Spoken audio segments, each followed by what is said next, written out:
வணக்கம். இது பிராண்டி செய்திகள். தேர்தல் நெருங்கினால் போதும் இலவசங்கள் மழையாய் பொழியும்.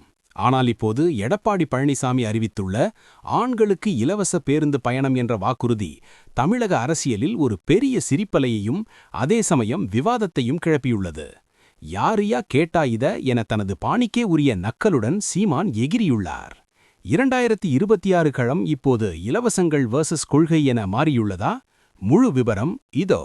சேலத்தில் நடைபெற்ற அதிமுக பொதுக்கூட்டத்தில் பேசிய எடப்பாடி பழனிசாமி, நாங்கள் ஆட்சிக்கு வந்தால் மகளிருக்கு 2000 மற்றும் ஆண்களுக்கும் மாநகர பேருந்துகளில் இலவச பயணம் வழங்கப்படும் என அறிவித்தார்.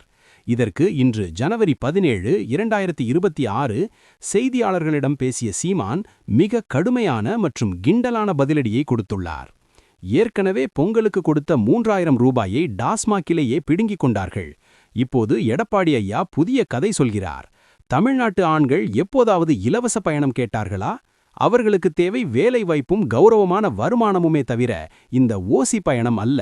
மக்களை பிச்சைக்காரர்களாகவே வைத்திருக்க நினைக்கிறீர்களா என சீமான் குந்தளித்துள்ளார்.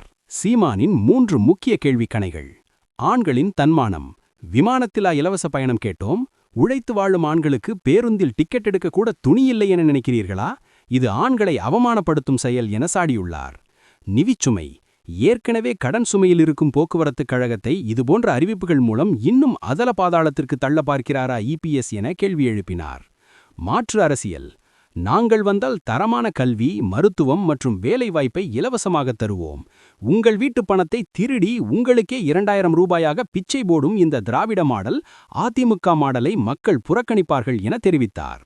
திராவிட கட்சிகளின் இலவச கலாச்சாரத்தை சீமான் தொடர்ந்து எதிர்த்து வரும் நிலையில் 2026 தேர்தலில் இந்த இலவசங்கள் எடுபடுமா அல்லது சீமான் முன்வைக்கும் திறன் மேம்பாடு எடுபடுமா? தமிழக வாக்காளர்கள் யாருக்கு வாக்களிக்கப் போகிறார்கள்? தொடர்ந்து இணைந்திருங்கள். இது பிராண்டி செய்திகளுக்காக உங்கள் பிராண்டி யேஷ்.